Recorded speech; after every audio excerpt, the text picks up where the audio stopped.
Hey, thanks for listening to Everyday Greatness. It's a nice little show brought to you by our major sponsor, ARA Group, an employee-owned company that provides essential services for your facility and infrastructure and is one of Australia's biggest supporters of community projects. Everyday Greatness isn't rocket science. We're just trying to make you feel proud again of simply being a good, solid human being by speaking to some real people who found that the strength they needed to deal with any challenge in their life had been inside them the whole time. The ARA Group is proud to stand alongside Everyday Greatness, and we all hope that you enjoy the show. However you define the word success, our guest today, CEO of the Antarctic Science Foundation, Andrew J. Kelly, is an incredibly successful human being. Andrew's success has come from the accumulation of all of the small goodness he's received from, and more importantly, given back to the world over his entire life. And one of the bits of small goodness he received from the world was from his coach when he was a competitive cyclist. His coach told him the secret to success was to just turn up. Just turn up. Simple. There will always be reasons not to turn up, not to try your hardest, and most people will take the easy road and not show up. But the small goodness Andrew gives to the world is based on just turning up. He turns up for his family, his friends, his colleagues, and his local community. Not to solve the problems of the world or turn people's lives around with profound words of wisdom.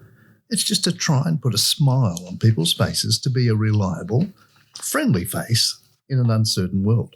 Andrew doesn't add small goodness as a tactic to get himself ahead. He adds it to try and make society a better place to live in. And if that helps him, that's just a bonus. This man is a human gem, rare and valuable. And it's truly an absolute pleasure to welcome one of the great human beings, Andrew J. Kelly. Hey, welcome, Andrew J. Kelly. It's Scott here. G'day, Scott. How are you? Oh, mate, I'm just terrific. Terrific and chuffed that you've given us the time to talk with you. So, Andrew, as well as being the big cheese or the grand fromage at the Antarctic Science Foundation, you've got an impressive resume. Can you take us through some of the other roles you've served? Thanks, Scott. I started my adult life as an economist at university. So I say that I'm eminently qualified to tell you exactly how the world doesn't work by doing that study. And then I went into banking for 10 years, which was a really good education for a young man working in the corporate world. But after about a decade and a bit of life experience, I decided that I wanted to do something a little bit different and focus on more of a societal or social return than a corporate return. And so for the last 20 years, I've been involved predominantly in philanthropy. And that has led me to be working for organisations like the Smith Family, St Vincent de Paul, Human Rights Law Centre, medical research, and now at the Antarctic Science Foundation, where I've been able to make a small contribution to the lives of kids at risk, women in DV shelters, drug and alcohol rehab, education, medical research, asylum seekers, and now again in science with the work that the Antarctic Science Foundation does. Just phenomenal. Now, I met you at the CMRI when I was doing the auction for Jeans for Jeans. Yeah, our denim dinner. Yeah, and then you were terrific. You invited me to see ProCan, the CMRI cancer research. And can you tell me a little bit more about that? Because that's world beating. It's not just world class. You're beating the world and doing something great, not just for Australia, but for the world, but you're doing it from Australia. And you were chiefly involved in fundraising with that. The ProCan project at CMRI is outstanding. It is the world's largest database of cancer samples, and what the researchers are doing there is taking those samples and scanning them at the molecular level, if you like, to find the commonalities and pair those particular cancers against treatments that have been shown to be effective which would mean that rather than a trial and error approach to treating cancer, which we've seen in the past, that database will produce an outcome from a scan that would mean that the patient could be given the most effective treatment from the get-go, which would significantly change the way cancer is treated, not only here in Australia, but around the world. Yeah, my memory was something like 5 million samples you were getting to make things happen. A big cooperative effort with researchers and institutions around the world giving cancer lines samples to CMRI so that they could do this work, and really underlines the innovation that Australians tend to do and be involved in without trumpeting it. So it's an amazing project being done in the western suburbs of Sydney at Westmead, in a nondescript building where every Australian and certainly the people in the neighbourhood around CMRI at Western Sydney should feel very proud of the work that's being done there. Absolutely. And just for everyone, CMRI is Children's Medical Research Institute, and that is a world beater. And I've got to say, of all the things I've done, your tour of taking me through that was just one of the most exciting and generous things. You were just incredibly generous with your time. So you've said that your success comes largely from being in the service of others. How does that work really how do you get ahead personally when you're always trying to help other people? I suppose, Scott, I'm not really all that focused on getting ahead. I myself personally, I'm more interested in the outcomes that we can get together as a team or as a pair. And so taking you to see ProCan and taking the time to show you around ProCan was really more about what I could do for you in that case. So you could see work that is otherwise pretty much behind closed doors. More generally, the work that I do is that which we hope will have a societal impact. And by showing people and demonstrating to people that there are institutions and very good, dedicated staff that work in these areas, they can see that the problems that we face as a society are actually being given quite a close level of inspection by very talented people, and it heartens them to know that.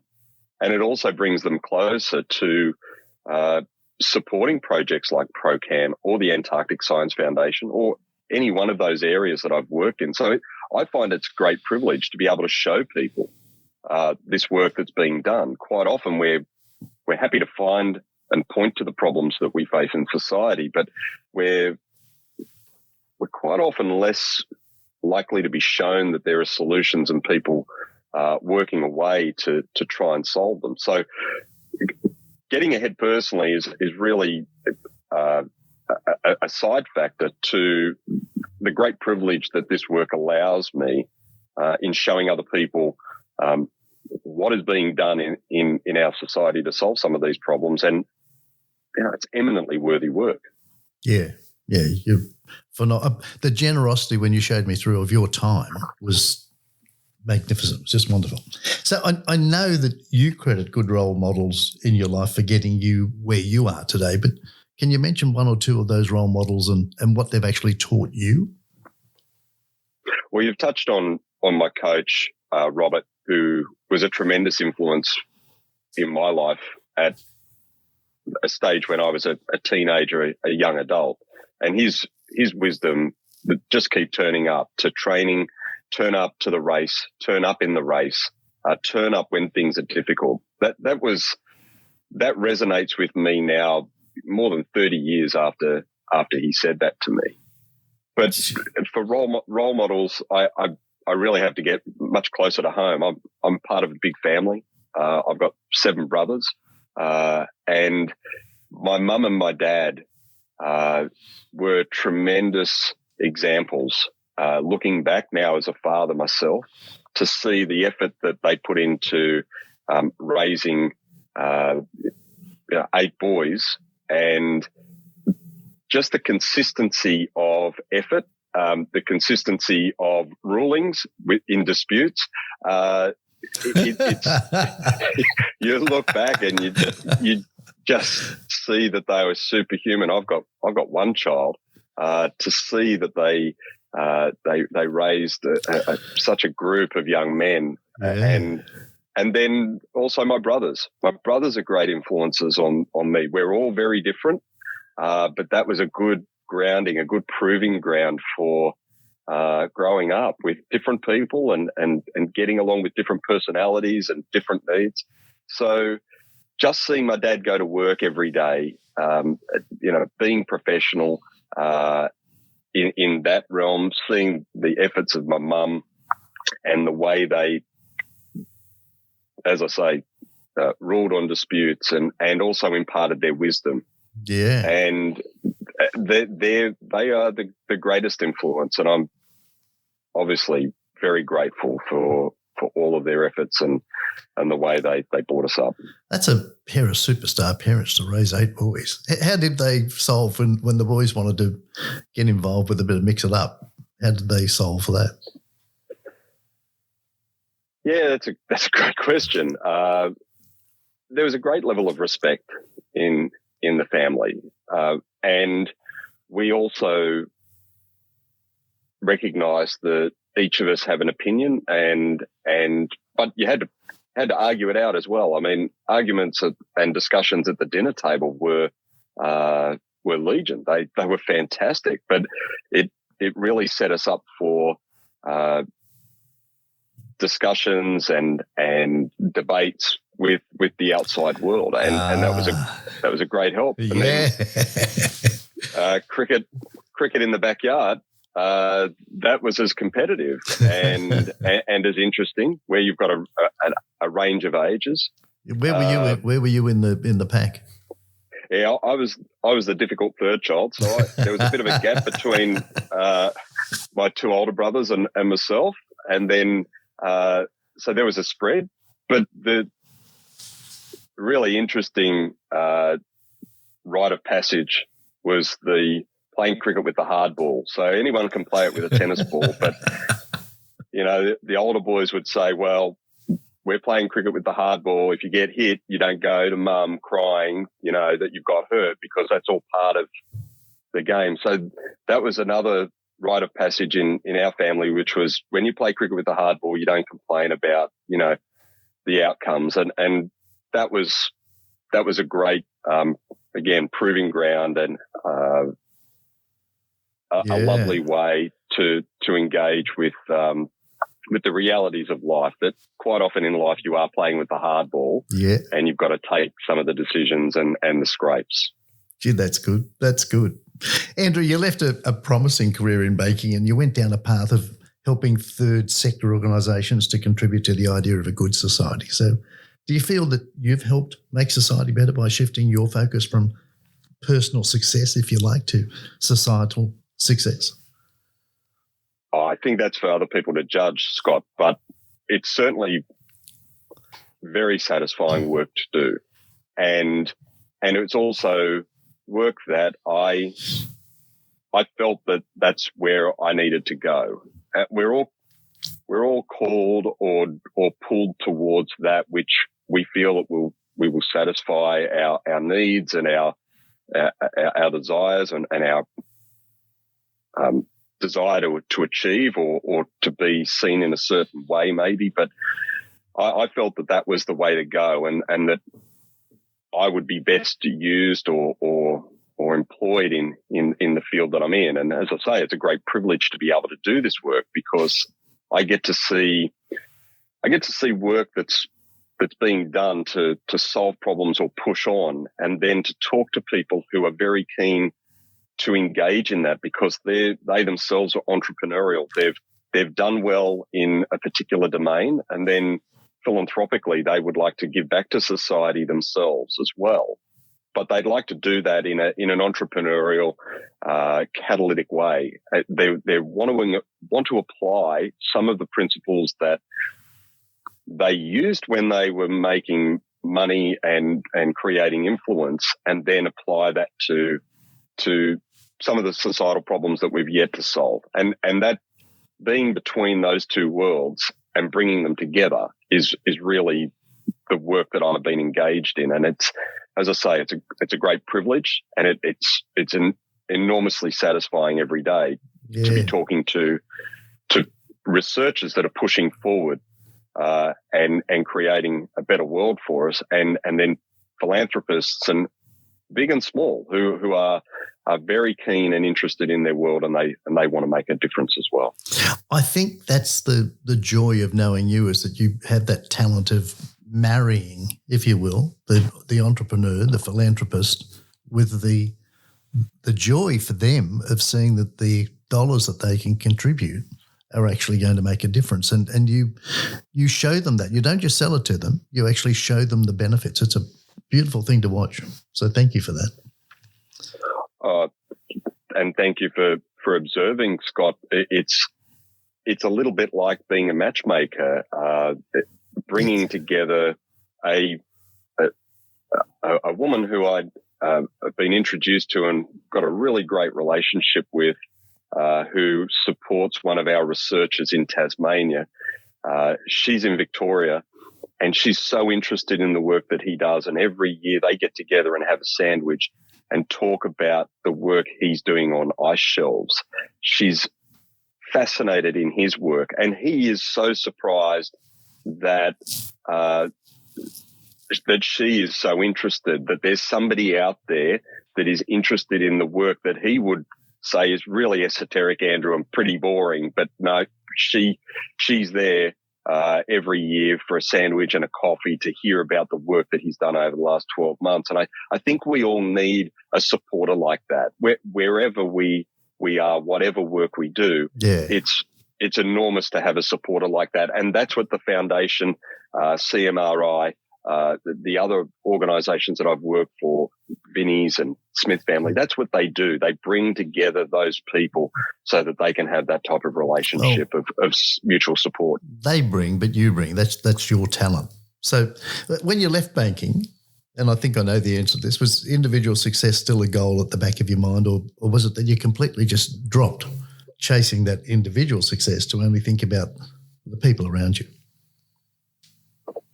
I think I redefined what success meant to me, and walked into an area that I didn't really have any experience in, but I had a sense that I may be successful in that area. And so my first role with Chris Riley off the streets, I remember Father Chris saying to me, "So what do you know about charities or fundraising?" I said, "Well, probably not much more than anybody else, but I've got some relationship skills and I've got a reasonably good book of contacts that I think would be very interested in the work that you're doing." And that was the role that I started this journey on, and it's been a journey. So I think it's more of a redefinition of what success is that led me to take that different path. Yeah. I reckon as an auctioneer, I could auction off your book of contacts for a tiny sum. I reckon every charity in the world will want it. Oh, you're so good. Hey, thank you, Andrew J. Kelly. I'm going to pass you over to Barnaby Houth now. You ready? Yeah, terrific. Here's Barnaby Houth. Good on you, Andrew J. Kelly. Andrew, thank you so much for joining us. If your generosity to everyday greatness were a strawberry, we'd all be eating a lot of smoothies right now. We really appreciate you joining us. Thanks, Barnaby. It's great to be on the show with you. Thank you very much. So let me ask you about your trip to Antarctica. You're one of the lucky people in the world to have flown to Antarctica. What were your first impressions when you flew over the icy shelf? Antarctica is this bottomless paradox. It takes your breath away when you first see it. When you approach from the air, you notice that there's invariably sea ice, which are small icebergs which become bigger. At the time of year that I went down, they're breaking off very naturally from the ice shelf and the coast. And then you start to see the coastline of Antarctica, and every expectation that you carry with you just gets blown away. The idea that it'll just be one big blob of ice and it'll just be as white as far as you can see is completely different. It is white for sure, and it is ice for sure, but it is every different tone and shade of ice, texture, shape. It is the most mountainous continent in the world. So flying over it, you see these enormous mountains that have been ripped into place by glaciers, which slow-moving ice that moves at, say, 200 meters a year, but moves with great force. And to see the textures, to see the contours of Antarctica from the air, it just takes your breath away. And that trip, Barnaby, took me a few weeks to assimilate what I'd actually seen. To fly 3 hours down, 3-4 hours down from Australia to Antarctica. It's not a long flight, but you're in a region that is simply extraordinary and like nothing else that I've ever seen. So quite often we describe Antarctica as our nearest planet, and that is entirely true. It is just completely different to anything that you may have seen or experienced before. And as I say, it took me a little while to assimilate and reflect upon what I'd experienced from that first trip. Wow. Antarctica was already on a lot of people's bucket lists, but I think you just added to a few more. Did you see any wildlife, penguins, seals while you were there? And what was that like?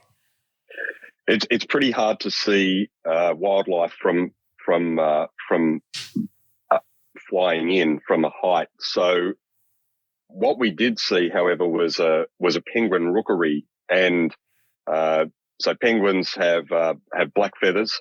The ice is white, and when penguins and white ice get together, it goes grey. Both with their food and the feathers that they molt. So you can see rookeries from the air, but seeing individual whales or seals or penguins is very difficult.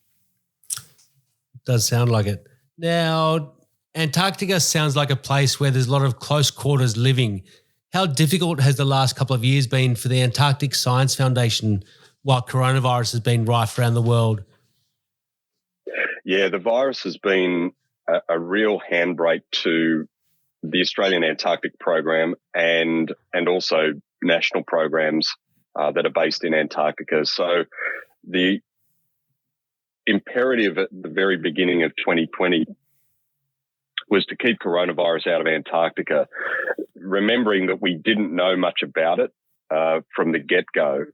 The fear that programs would have to intubate and ventilate sufferers meant that there was a very great risk in Antarctica because the national programs simply do not have that type of intensive care triage capacity at all. So there was very strict quarantine measures put in place in the Australian program, which meant that expeditioners had to quarantine for up to 3 weeks before getting on a boat or a jet to go down to the Australian bases in Antarctica. That's also meant that there's been less research done on the continent because we simply have not been able to put people down there.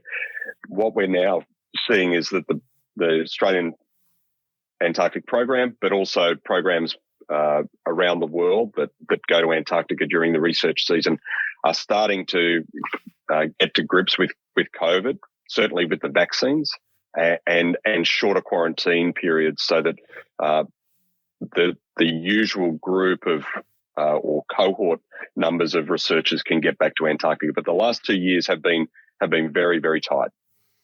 As if Antarctica wasn't tough enough already. The researchers your foundation support must be incredibly resilient people. Where do you think they find their combined strength from?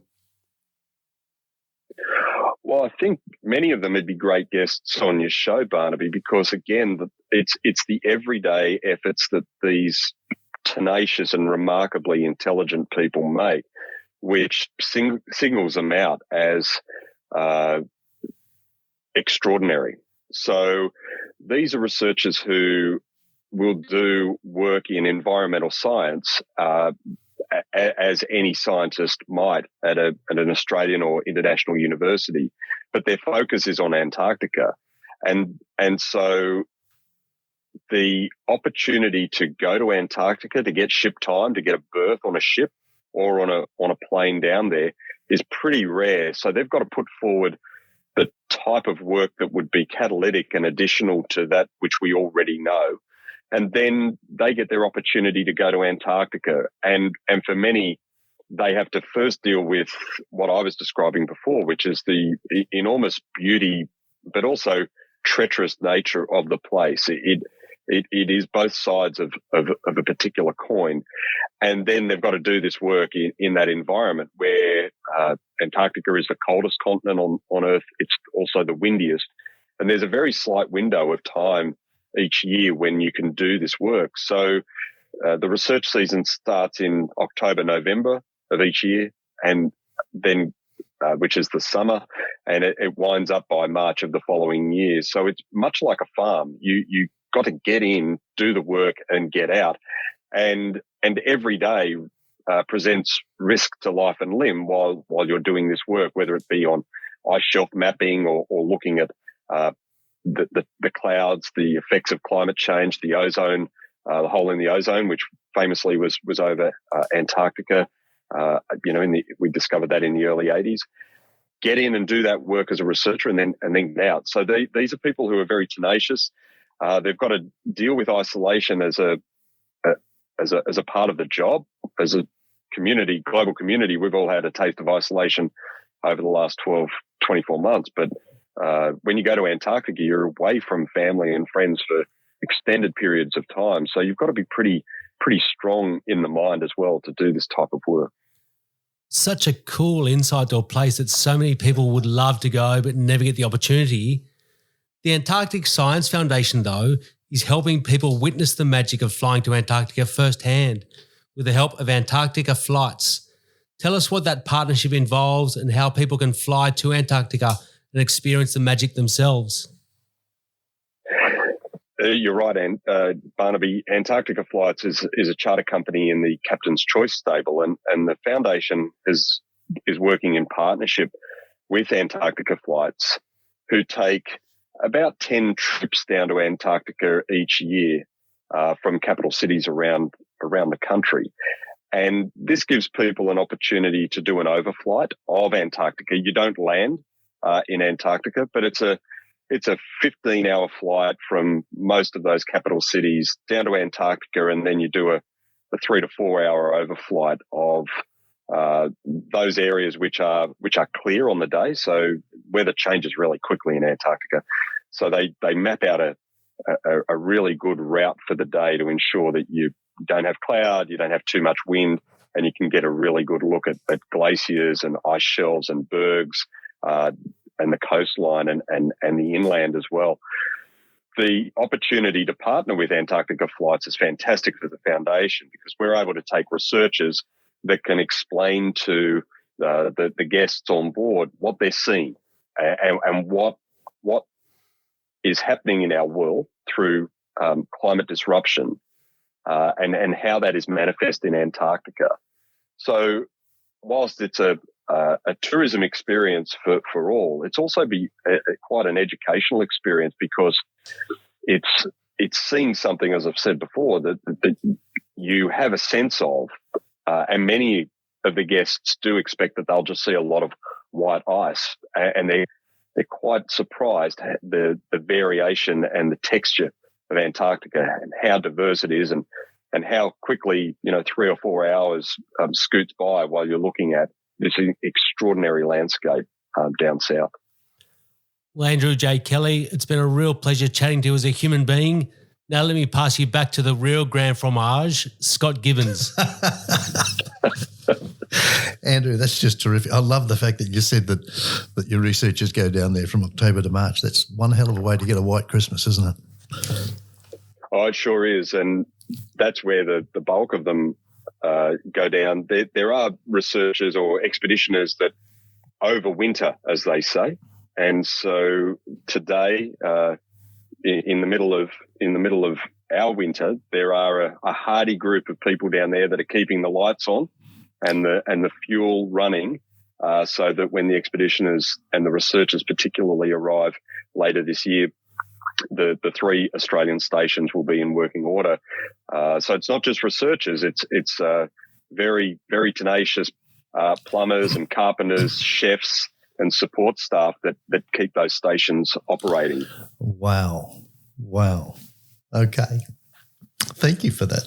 So whichever angle you look at your life, Andrew, from being a successful human being, you are a terrific man. You're a good man. You've got a good job, great job if you would, terrific family, and you give back to society, which is one of those beautiful things that a lot of people are yet to learn, but you really do. You give back to society. So what's the proudest thing that you can say about you? Oh, Scott, I think when it all gets down to it, if it's success, then the only success that I'm really interested in is being a dad and being, for my daughter, the best dad that I can possibly be.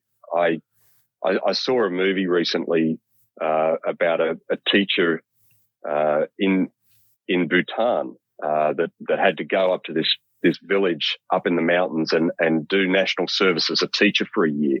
And he was revered by the villagers that came to collect him. And then every villager that spoke to him on the way, pointed out, this is the teacher, this is the teacher. And he was like just a young man who knew a bit of language, and he didn't consider himself a teacher at all. And he said, well, what's this thing about being a teacher? I'm hardly a teacher at all. What's so important about being a teacher? And the villagers said, you're a teacher, you touch the future.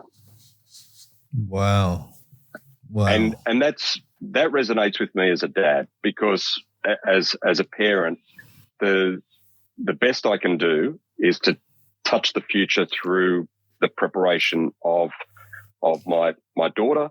And if I'm successful at that, then the rest of it is sort of by and by. And we all know that we create families and friends and circles of people around us. Yeah. If we can have that influence on them, then the job that we do just enables that. The work that we do through the day really just enables those relationships. And being able to touch the future through your work, and certainly through your family and your friends, is what has pushed us forward over, obviously, millennia, and we must continue.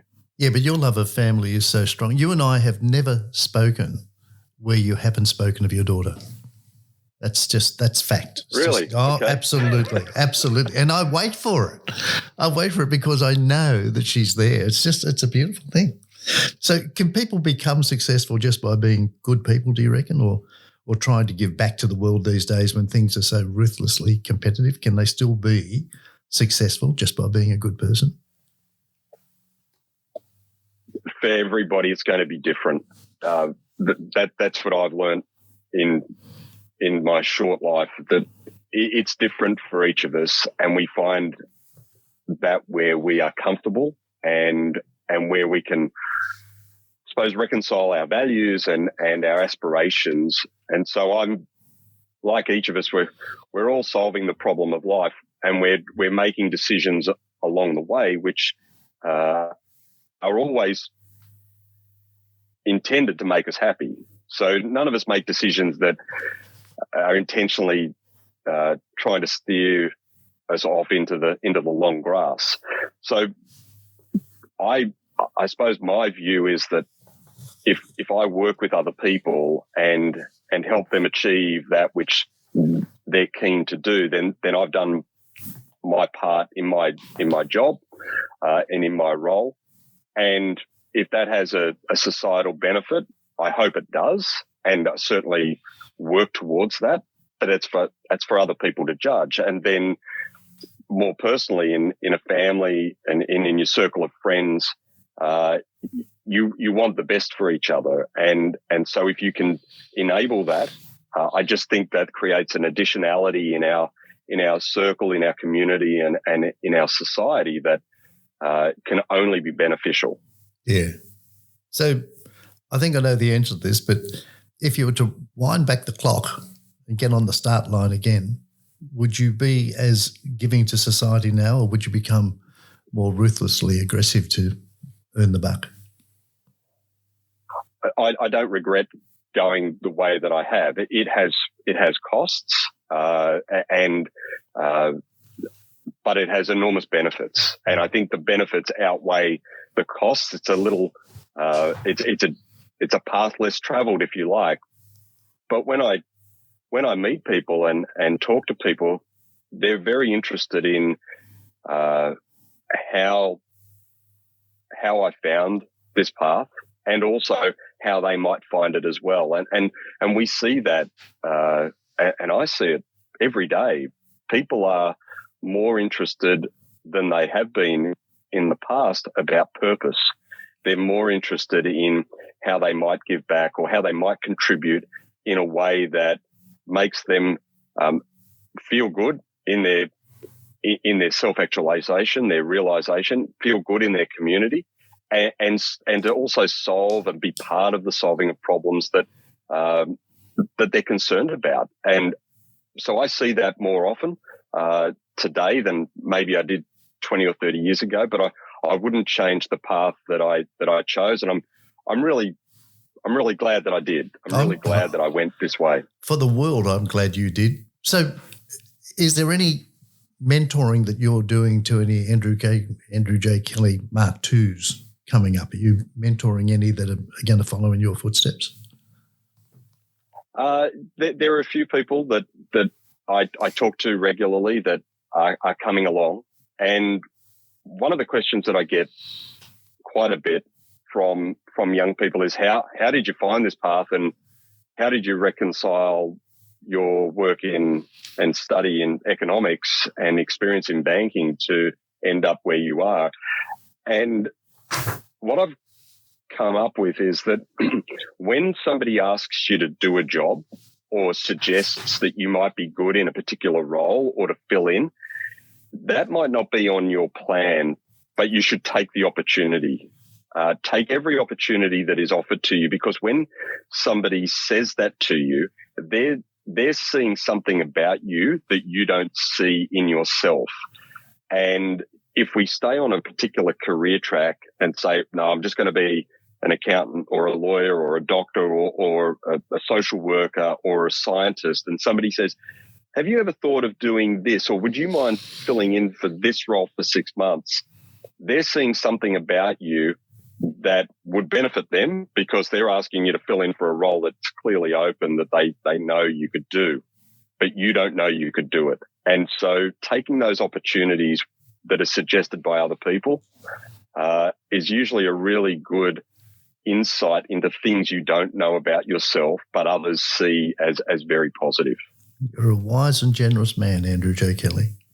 So how do we help? The people that are listening now, how do we help the Antarctic Science Foundation?